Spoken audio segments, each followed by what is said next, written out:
Hello good morning सगळ्यांना जय भीम. कशा आहात सगळेजण?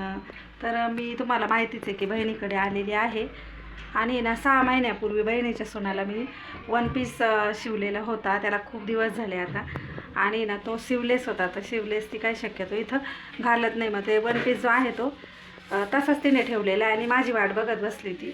तर हा बघा, हा जो कपडा आहे हा त्या साडीच्या पदराचा कपडा उरलेला हा मी सोबत घेऊन गेलेली होते आपल्या घरी. पण काय झालं, तिकडे एवढी गर्दी होती की मला हा वन पीसचा वरचा हा जे जॅकेट म्हणजे ब्लाऊज शिवायचा आहे आपल्याला, तो काय माझ्याच्याने तिकडे शक्य झालेला नाही. परत तो मी रिटर्न घेऊन आलेली आहे. त्याचा अस्तर वगैरे सगळं घेऊन आले. आता मला घरी जायचं तर तिचं चाललं आहे की मग तो मला घालताच येणार नाही. 6 महिन्यापासून मी तो ठेवलेला आहे. तर आता तुम्ही काही करा पण एवढं जॅकेट मला शिवून द्या. तर आत्ता मी कटिंगला बसलेली आहे. म्हटलं चला तुमच्याबरोबर शेअर करूया. तिने जे जॅकेट आपल्याला सांगितलेलं आहे ना ह्याचं, तर त्याला स्केच अगोदर आपल्याला बनवावं लागणार आहे बघा.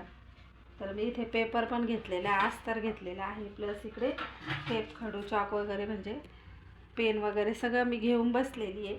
तर अगोदर मी त्याचं स्केच बनवणार आहे. म्हणजे कसं की पदराचा तुकडा जो आहे तो छोटा आहे आणि आहे ना ह्याला म्हणजे आता हा छोटा तुकडा आहे आणि बंद बाजू बॅक साईडला आहे, त्याच्यामुळे सगळं विचार करून आपल्याला करावं लागणार आहे. तर चला आता वेळ न घालवता स्केच करूया आपण.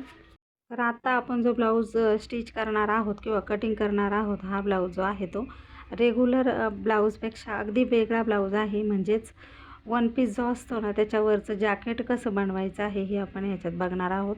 तर बघा इथे ना व्यवस्थित असं आपण पेपर कटिंग अगोदर करून घेणार आहोत. कोणाला जर का असा ब्लाऊज स्टिच करायचा असेल तर मी तुम्हाला नक्की तो शिकवेल. त्यासाठी तुम्हाला करावं लागणार आहे चॅनलला सबस्क्राईब आणि कमेंटमध्ये कमेंट करायची आहे. तर मी तुम्हाला हा ब्लाऊज कसा मी कटिंग आणि स्टिचिंग केला हे सगळं दाखवणार आहे. तर बघा इथे पेपर पॅटर्नवरती सगळे माप जे आहेत ते टाकलेले आहेत. तर हा जो ब्लाऊज आहे तो डायरेक्ट कपड्यावरती जर का तुम्ही शिवत असाल ना तर शक्यतो डायरेक्ट कपड्यावरती कधीच तुम्ही कटिंग करू नका. कारण काय ना याचे खूप प्रॉब्लेम येतात. मग कपडा कमी जर का असेल तर बसतच नाही. तर मी खूप ॲडजस्टमेंट करून तर हा बसवलेला होता. शिवाय ह्याला आहे ना लॉंग स्लीव शिवायची होती एल्बोपर्यंत, पण ह्या ब्लाऊजचं म्हणजे हा जो कपडा आहे याच्यामध्ये ती बसलीच नाही. पदर होता हा साडीचा, तर आपल्याला छोटी स्लीव शिवावं लागलेली आहे. तर आपलं झालेलं होतं सगळं ड्राफ्टिंग करून, त्याचं आपण कटिंग करून घेतलं आणि त्यानंतर हे बघा हे जे अस्तर आहे ना ह्याच्यावरती आपण हे सगळं ड्राफ्टिंग जे आहे ते व्यवस्थित असं मार्क करून घेतलेलं आहे. आणि इथे एकीकडे स्वयंपाकसुद्धा चालू आहे बहिणीच्या घरी, तो पण मी तुम्हाला दाखवणार आहे. तर मी त्याच्यासाठी आलेली होते, तिच्या घरी होत्या सुवासिनीचा कार्यक्रम.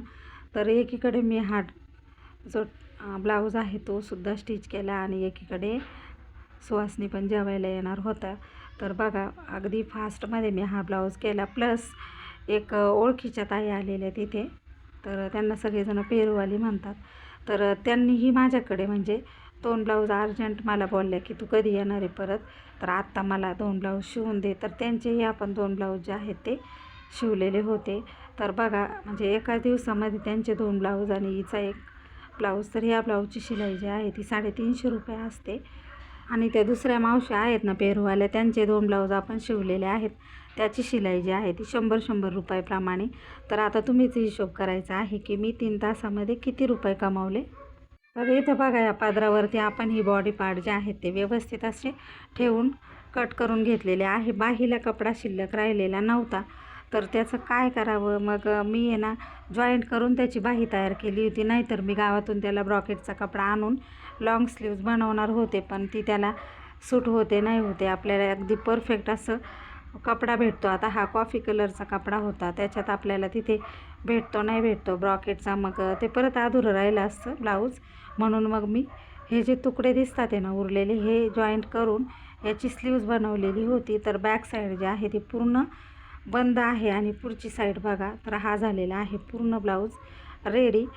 तर ह्या पद्धतीने हा ब्लाऊज तयार झालेला आहे. अगदी मस्त ब्लाऊज तयार झालेला होता. आता जेव्हा ही वेअर करील, मी अजून तिला कॉल केलेला नाही आहे त्रिशिलाला, तर तेव्हा ती सांगेन मला, म्हणजे ती फोटो जर का तिने पाठवला किंवा रील पाठवला तर आपण चॅनलवरती शेअर करू. तर कसा झाला आहे ब्लाऊज मला नक्की कमेंट करून सांगा मैत्रिणींनो. तर बघा आता हा ब्लाऊज जो आहे तो बाजूला ठेवला आणि इकडे चालू आहे सुहासनीचा स्वयंपाक.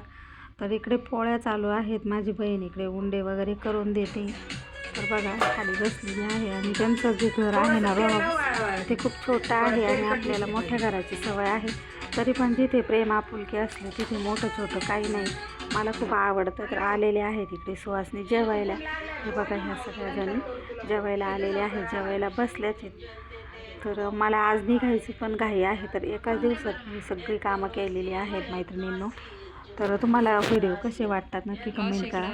आणि मी पण बसलेली बघा जेवायला इकडे. तर सगळ्याजणी आम्ही किती जणी आहोत बघा तुम्ही मोजायचं आहे. टोटल आम्ही किती जणी जेवायला बसलेलो आहेत. तर सुवासनीचा कार्यक्रम झाला आणि मला घ्यायला कोण येणार आहे.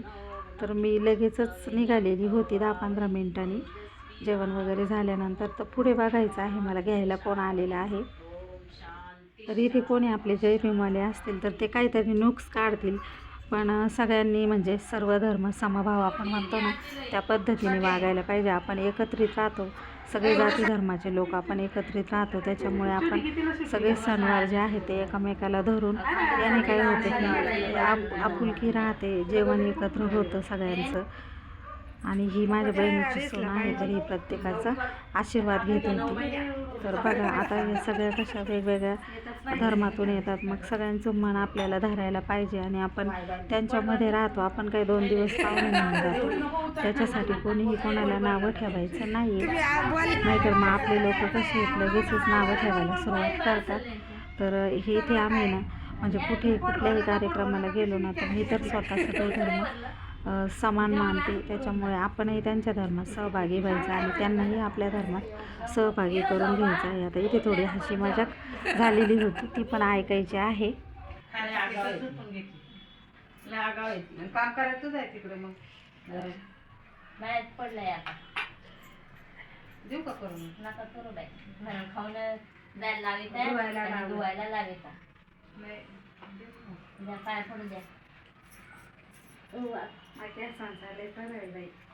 ते वाळती नाही त्याचं काय करा. बुचडा वाढला का तो जड होतं केस नाही वाढली. टिक्का दिसत नाही पण आता कसा दिसतोय टिक्का. तो मुकडा अजिबातच दिसत नाही तिशे. खा हा आता दिसला. द्या पाय पडू द्या सासूबाई पड बस.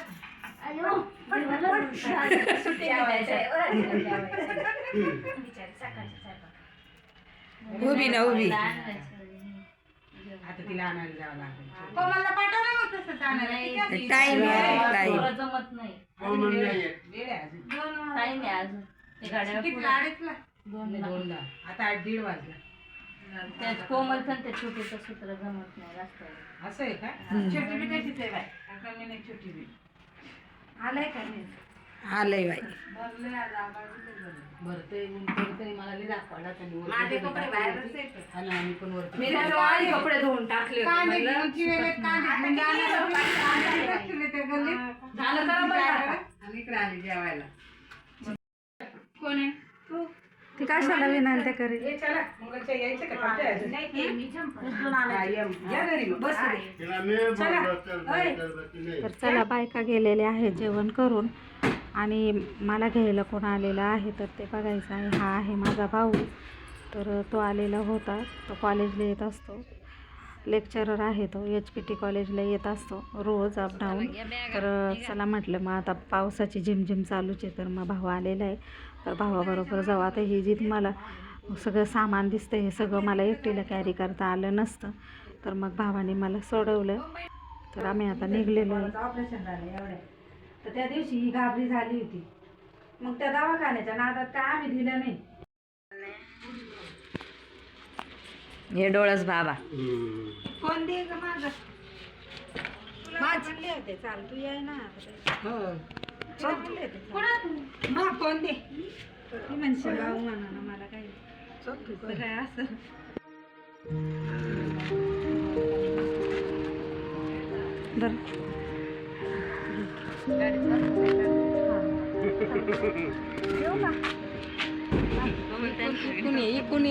तिकून बोजा टाकी पुढं बसतील त्या जाईल कोण राहील आमच्याकडं शूटिंगच्या ना.